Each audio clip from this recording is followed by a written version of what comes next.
FSN Radio. It's all about what's next. Go to financialsurvivalnetwork.com and sign up for your free weekly newsletter. You'll also get 3 free reports. The Financial Survival Network. It's all about what's next. Welcome. You are listening to the Financial Survival Network. I'm Kerry Lutz. It's 6/18/19. Hard to believe that this month is going to be over very shortly. June is always a short month for me. I don't know about you, but don't forget, July 20th, that is the date where we're going to be doing our contest, the drawing, and who will predict Bitcoin's price the closest. My price is $66.50. If you want to join, grand prize, 10 free 1965 quarters to the winner, the person who gets closest, and have to be closer than I am. And for each of the next 5 people, you'll get a pre-1965 silver dime, 90% silver dime. So I guess that would be 2 through 6. You get a dime. And right now, a dime's worth $1. But 20 pre-1965 quarters are worth over $50, about $55. So, hey, KL@kerrylutz.com. Just put Bitcoin in the subject line, or Bitcoin. Just start anything with Bitcoin and you'll be entered. If you're listening on YouTube, don't put it in the comments. Not a valid entry. You have to send it to me. We're going to cut it off on about the 14th of July. 7/14 will be the cutoff, because we can't go down to the wire, because then you have unfair advantage.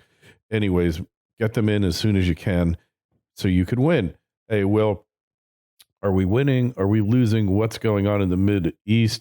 Is it just another false flag thing to get the U.S. into another war? You know, it's easy to say false flag, false flag. Fact is, we don't have the evidence, but there are very good reasons to question what's going on. John, hey, happy Tuesday, different day than usual. Computer glitches plagued us yesterday. What is going on in the Mideast? False flag, or is it just the Iranians causing trouble like they so much enjoy doing? Hey, Kerry. Well, yeah, it's a good thing we waited a day, because a ton of stuff happened this morning, which we'll get to after we do the Middle East. I know. Yeah. Like we take one day off, and hey, it just worked out right. It did. We'll fill our time with no trouble today. The Mideast is looming large right now. That might be the biggest story, even with all the central bank stuff going on in the trade war and everything. But, the U.S. has been pushing Iran for the past, 6 or so months, I guess, with the intention of either getting them to really, really change their behavior, or cause a regime change to presumably somebody who's a little bit less threatening to the U.S. Yeah. And now it's heating up, because there were attacks on some oil infrastructure previously, and now on a Japanese oil tanker, and the U.S. is accusing Iran of doing it. But I got to say, this looks like a classic false flag. First of all, anybody who is skeptical about the concept of false flags, or unclear about what they are, Google it. Mm-hmm. You'll find lists of things that other countries and the U.S. have done in the past to start wars that were lies. We started the Vietnam War. Gulf of Tonkin resolution. Yes. Yes. We started the Spanish-American War by blowing up one of our own ships and blaming the Spanish on it. That's a bit in doubt, but certainly, however that the USS Maine sank, you basically had what's his name, Hearst, William Randolph Hearst, and Pulitzer, Joseph Pulitzer, all converging and urging the country into war. They dug the Maine up a while ago. It appeared to have been accidental, as best as they could tell. But hey, why let a crisis go to waste, right? Well, see, this is what's interesting. Even if it's an accident, if you blame somebody else for it without knowing for sure that it was true, and then you use that as a pretext for war. That's still a false flag, even if we didn't blow it up. But the consensus up till just lately, at least, has been that we did do that. But the list goes on and on. The European governments actually carried out terrorist attacks and blamed it on the communists back in the 60s and 70s. And the US FBI sent provocateurs into the civil rights movement to stir up violence and, give the civil rights movement, the anti-war movement a bad name. We've been doing this forever. And the fact that the U.S. is now sending troops to the Middle East, has been surrounding Iran with the clear operational intention of causing something serious to happen there. And therefore, it's seen by the guys in charge as in our interest to have a war with Iran, or at least overthrow their government. And now this thing happens where it doesn't really make any obvious sense why Iran would attack a Japanese oil tanker in its offshore waters. Because what good does that do them? Well, hold it. Why would they do it? Well, it's a simple reason why they do it. Oil prices are tanking. And of all the regimes in the world who are most imperiled by it, and we should, before we just make that statement, we should give you the price of crude. It's up to $54.20. It was down to 52 or so. So if Iran can trigger a confrontation, they could jack up the price of oil, who knows, $40, $50 a barrel, maybe 70. Maybe it'll go up to where it was before, 140 something, and they reap a huge profit from it. But in the meantime, the Dow's up to near record territory. It's up 400 points today. So they do have a reason to do it, but in the long run, the future, as my assistant once said to a guy who used to do our YouTubes, Andrew, you're not going to be a marijuana success story, and they're not going to be a terrorist success story. It's not the way to do it. But hey, in the meantime, John, price of gold up $8 the ounce to $13.47. Silver broke 15 yet again. So, a little uncertainty. Maybe the oil companies want it, John. You think Exxon wouldn't like to see $100 a barrel price of oil now? Okay, well, let's get to gold in a minute. But one last thought about Iran. If the price of oil goes up, that helps them. But if the flow of oil is stopped by a Middle Eastern war, they're probably the major victims of that. And, we just got done invading the country right next to them. So they know we're capable of it, and that we've got guys in charge of foreign policy in the Trump administration who would love to do something like that. The neocons are in charge here. And Iran must know they're playing with fire if they did something like that Japanese thing. I think it's highly likely that we did that. And that I'm not we're using it as a pretext for war. Anyhow, I'm not saying we didn't. And war with Iran now would be about the stupidest thing we could ever do. Big mistake. It's just. But our guys don't see it that way. John Bolton, the neocons who Trump never saw a country. He never saw a country he didn't want to invade, John. Yes, yeah, and Trump put him in charge of the policy formulation for the Middle East. So it makes complete sense that we're trying to stir something up over there. And I think this is just a sign of it. Now, gold. I agree. I agree with you. But understand, the evidence isn't in there yet, proof. But eventually, if what you're saying is true, the evidence will emerge, and you'll know it for sure. It won't be like Vietnam, where it takes 20 years for it to come out that the Gulf of Tonkin was a bunch of BS, a false flag. We'll find out much sooner in the internet world. Good. And okay, here's a really scary scenario that flows from this, and that is that an oil shock would be a big financial shock for most of the world, because that's like a gigantic tax increase, and the economies of the world are already slowing down. So if we see a $100 barrel of oil again because of a Middle Eastern war, that almost guarantees a recession, which we can't necessarily control given the amount of debt that's out there. Now, combine that with the fact that so many people assume that this is a false flag and that we started this war under false pretenses. And the last shred of credibility of the U.S. government evaporates when, in a fiat currency world, currencies are only worth what the government says they are, which means they're based on the trust that we place in the guys running the currency to do a competent and credible job. Mm-hmm. So if faith in the U.S. government evaporates because of this stupid war, which causes a recession, then we're over into the realm of a currency crisis, and that's the fire that these guys are playing with. It's really a dangerous time to be doing stuff like that. Yeah, and I just want to make one other point. There is, so far Trump has avoided these neocons trying to get us into more wars. He's backed away. He sent us some cruise missiles to Syria, but it wasn't serious in the form of, hey, all-out war.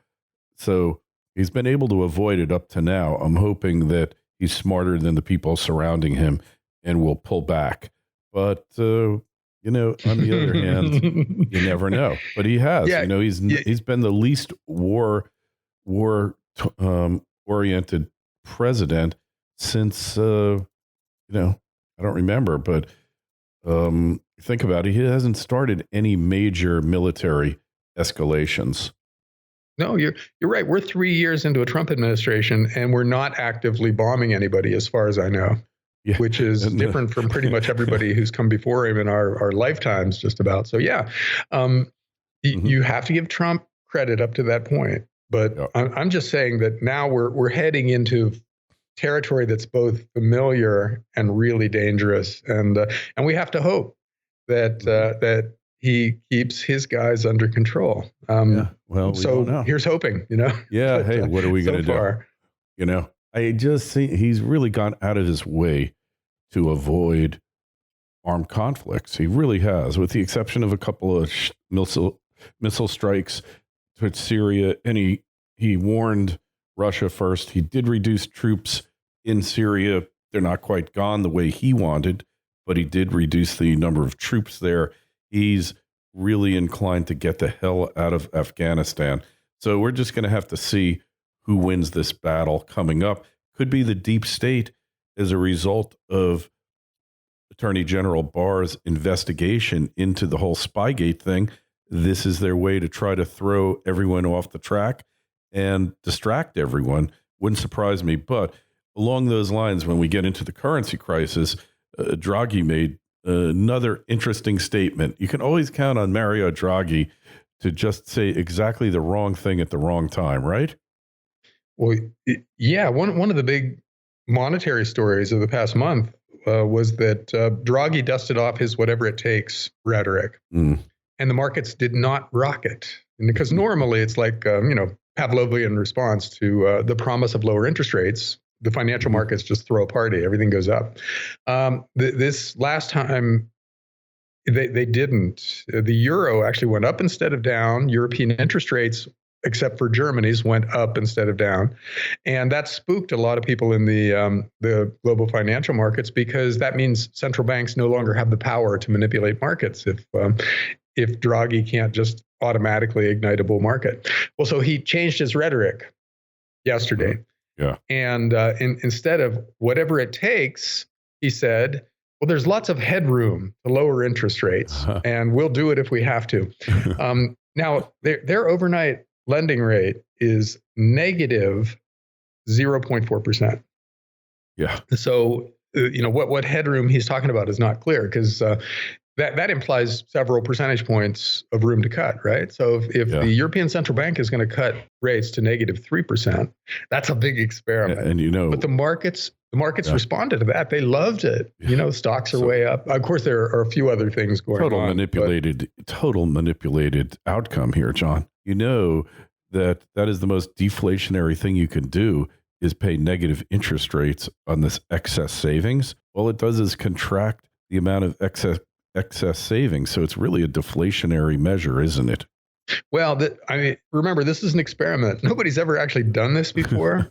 So we don't know for sure what's going to happen. But the Keynesian take on this would be that if you make money not just free, but actually profitable to borrow, you'll get a lot more people borrowing money, and they'll have to do something with that money. They'll spend it. And so the economy will grow. In other words, aggregate demand, the Keynesian holy grail, will continue to increase. But as you said, at the expense of savings. Who's going to save if it costs you money to save instead of makes you money?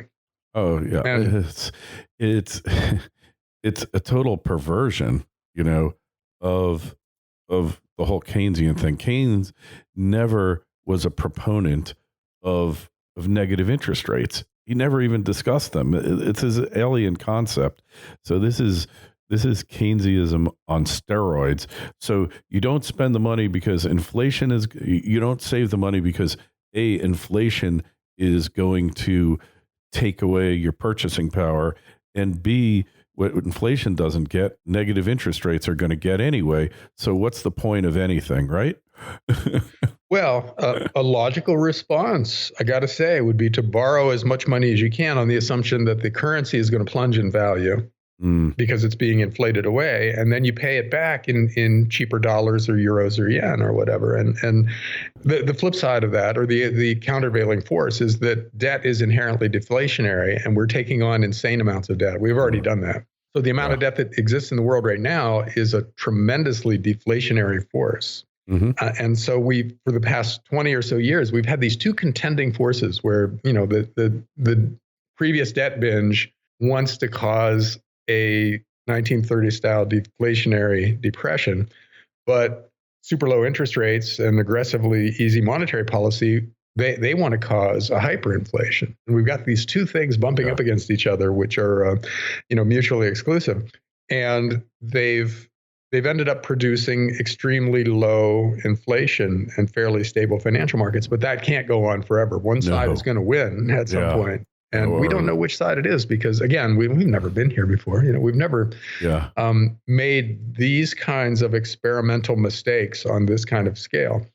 So something horrible will come from this. Yeah. But we can't know what it's going to be, unfortunately, because if we did, then you've got a perfect investment thesis, right? You just load up on the side that's going to win, and you ride that thing to more money than you ever thought you would have. But you can't do that because the other side might win. John, I just have to tell you, and I've seen these comments in YouTube about us when we talk, and about you in particular. You are the best at summing up the current monetary, fiscal, economic situation of probably about anyone out there. I have to tell you, because you make it so clear. And I've gotten, I'm looking for one of the questions that I've gotten recently for you, but I've got so many entries. I can't believe how many entries into this contest I've gotten. I feel like I should up the ante and reward people because they're so really into this thing. But, constantly on the YouTube comments, people say the nicest things. And, hey, you're on the internet, you're going to get it from all sides. And we do get a lot of people saying, stop clock, blah, blah, blah. Here, I got a question from Nathan, specifically for you. Thanks for putting on your podcast. I've learned a lot from you and your guests. Question about gold confiscation for you and John Rubino. I have learned in the past, gold bullion had become illegal to own, and that it's better to hold gold collectibles since they were exempt from confiscation. In an upcoming confiscation, do you think this will hold true, and it is better to own collectibles instead of bullion? And what should a person do if they hold bullion and it becomes illegal?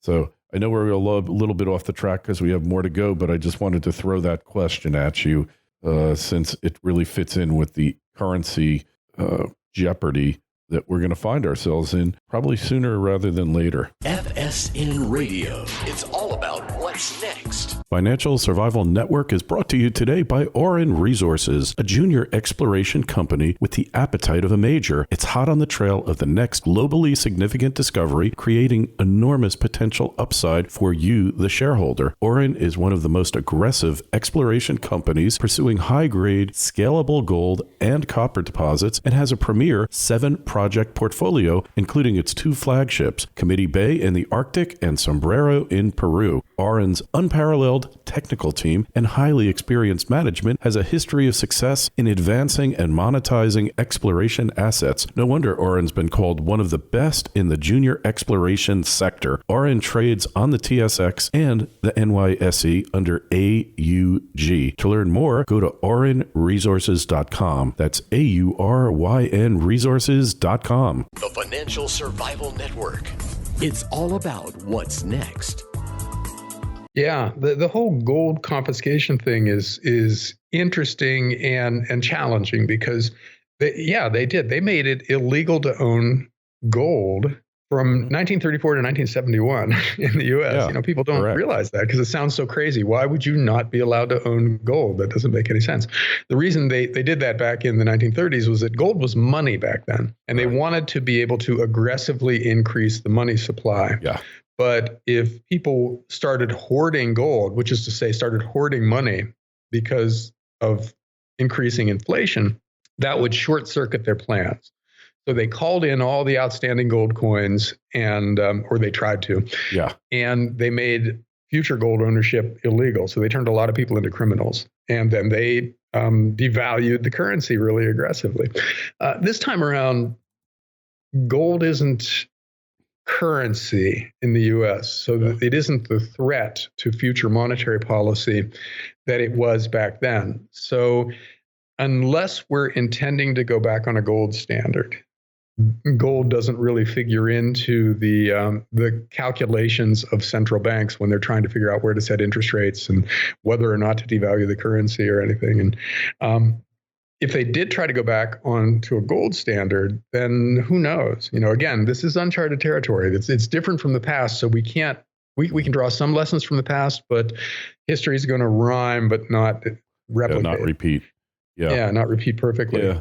And so collectibles. By the way, someone told me the other day that the premiums on collectibles have compressed to where they're really minuscule historically, which means you don't have to pay all that much more per ounce of gold to get something from the 1920s that is considered a collectible coin versus a brand new minted like Maple Leaf or Gold Eagle or something. Yeah, it's like $5 or $10 premium. Yeah. Unheard of. Yeah. So you might as well add some collectibles with really low premiums to your stacking, because the cost of doing so is minuscule compared to what it's been historically. And that partially at least solves the problem. And other ways to deal with the possibility of confiscation is include moving some gold overseas. In other words, put it out of the reach of the IRS, or buy a little more silver than gold, because silver is an industrial metal and it can't possibly be confiscated, because we need it for so many different technologies now that the economy would collapse if you made silver illegal. But silver will go up if gold goes up. And you can also try that with platinum and palladium. So you diversify a bit without completely getting out of gold, because it's still fairly unlikely that there will be a confiscation.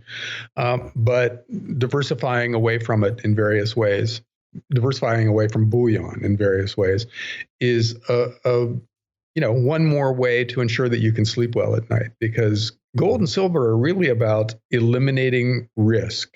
If you have sound money, which is what gold and silver are, then your purchasing power will be protected over long periods of time. That's one thing.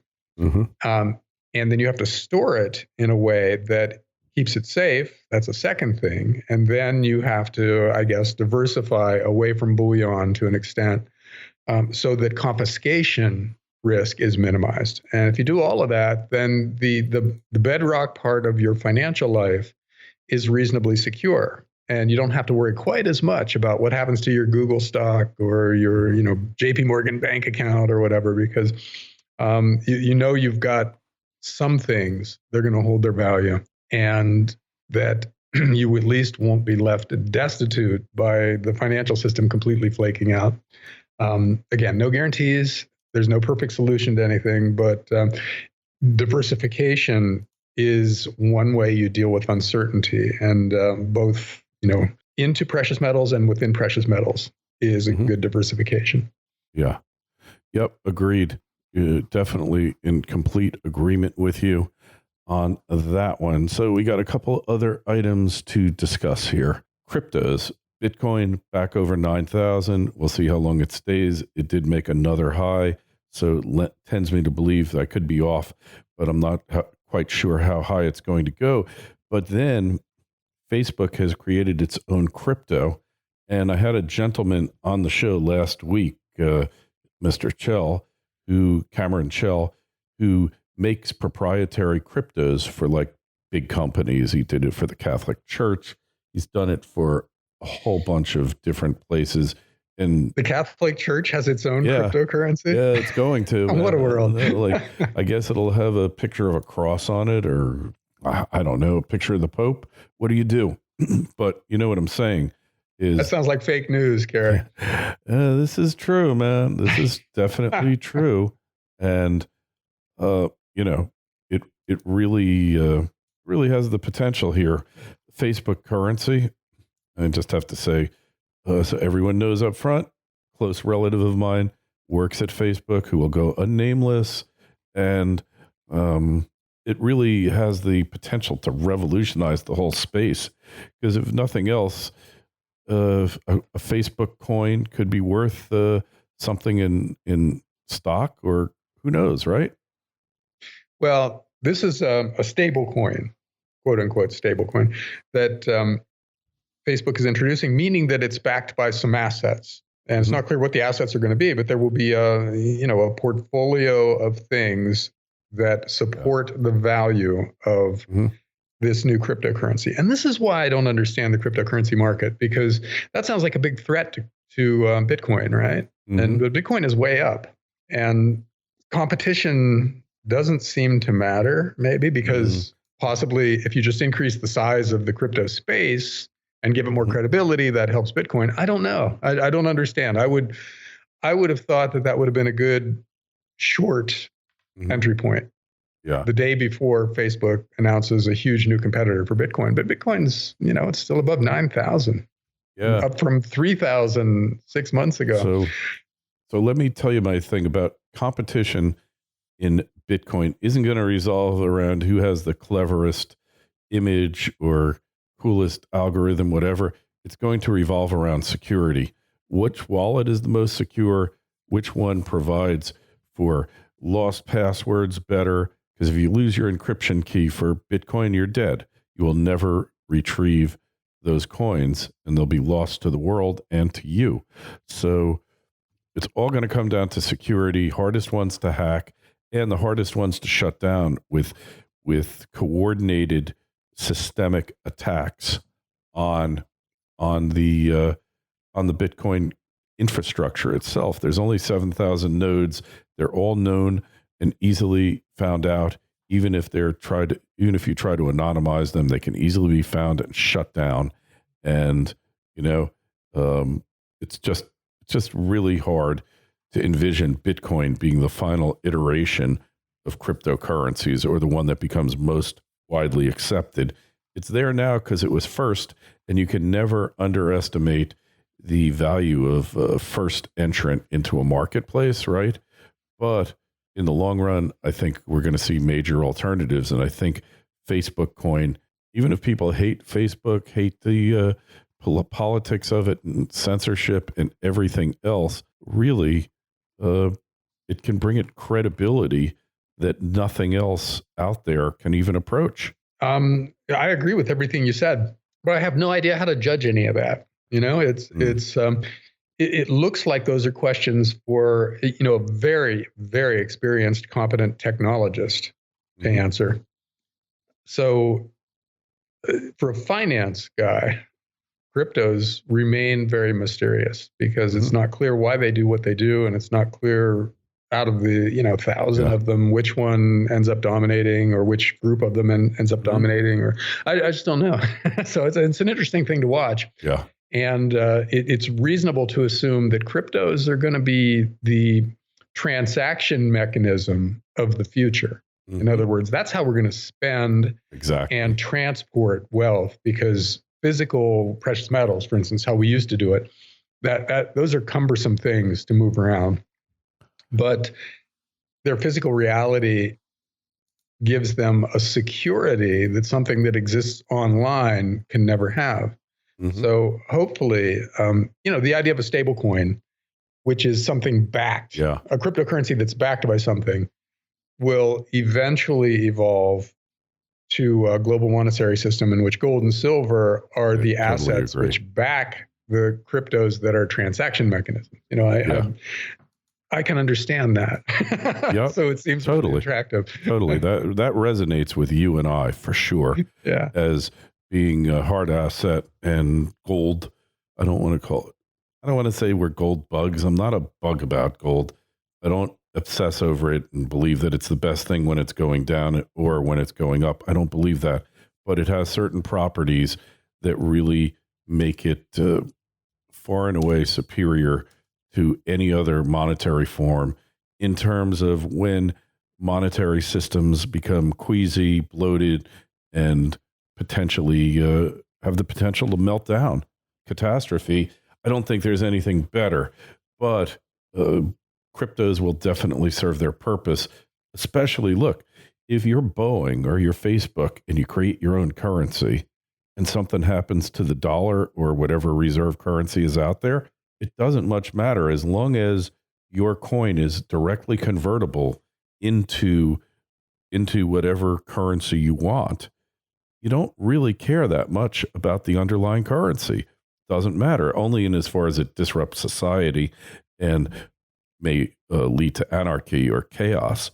That you care about. But if the thing takes a 20-40% hit, so you've had it in Facebook coin and then the dollar loses 40% in value. Hopefully Facebook coin will then appreciate in value and protect you from it. So maybe this is all a giant hedge, John, that we are not even aware of for Zuckerberg, who realizes that maybe the dollar's lifespan is somewhat limited now. Well, yeah. And cryptos as a hedge against fiat currencies makes intuitive sense. But if you're creating a currency that's backed by real assets, and those real assets determine the value of the currency, you could just buy those real assets, right? Mm-hmm. And own them, and then dispense with the whole cryptocurrency thing. If you're just looking for hedging your bets against the vicissitudes of the currency markets, you buy real assets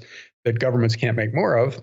So that's sort of the real assets thesis with gold and farmland and oil wells and things like that, well-chosen real estate, et cetera.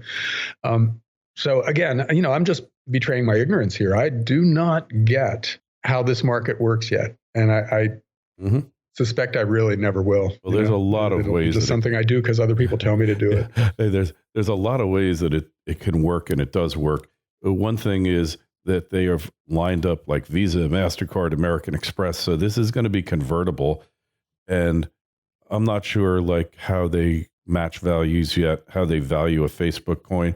Do you pin it to the value of $1, but give the right to break that connection in the event of exigencies? I don't like the idea of Zuckerberg running my money system. And the thing is, he runs the advertising political world now, Facebook, social media. Do we want to give him our monetary system to run? I don't really like it, but perhaps he can do better. The rumors that he's a CIA plant and that DARPA had financed a company called LifeLog, which purpose was to find and track every transaction in every person's life, every event. And then on February 4th, 2004, DARPA ended that LifeLog program. But guess what company just happened to start on exactly that day, John? You got it. Facebook. So Facebook is LifeLog, and it's a DARPA project. So that's what you have to really think about. Anyway, we're going to be talking about this a lot more. Everybody out there, don't forget the contest. You got until the 14th to enter. All right. My price is $66.50. You got to get closer than me. Grand winner gets 20 pre-1965 quarters. You know what? I'm going to up it, John, to 40. All right. So you get $110 if you win. Everybody else will get one pre-1965 quarter. So you're going to get at least $2.70 worth of value for the next 5 people who get closest and closer than me. And hey, I've been pretty spot on about Bitcoin, but I haven't been perfect. I didn't really foresee this rally coming. I still think it's possibly a dead cat bounce until I see it break 10K. I'm not convinced. Anyway, check out John's site. Great site. We're talking about dollarcollapse.com. Sign up for his newsletter. Sign up for ours, Financial Survival Network. We've really run over, John, but I think we covered a lot of important territory. We will catch up with you again next Monday as usual. Okay. See you, Kerry. FSN Radio. It's all about what's next. Go to financialsurvivalnetwork.com and sign up for your free weekly newsletter. You'll also get 3 free reports. The Financial Survival Network. It's all about what's next.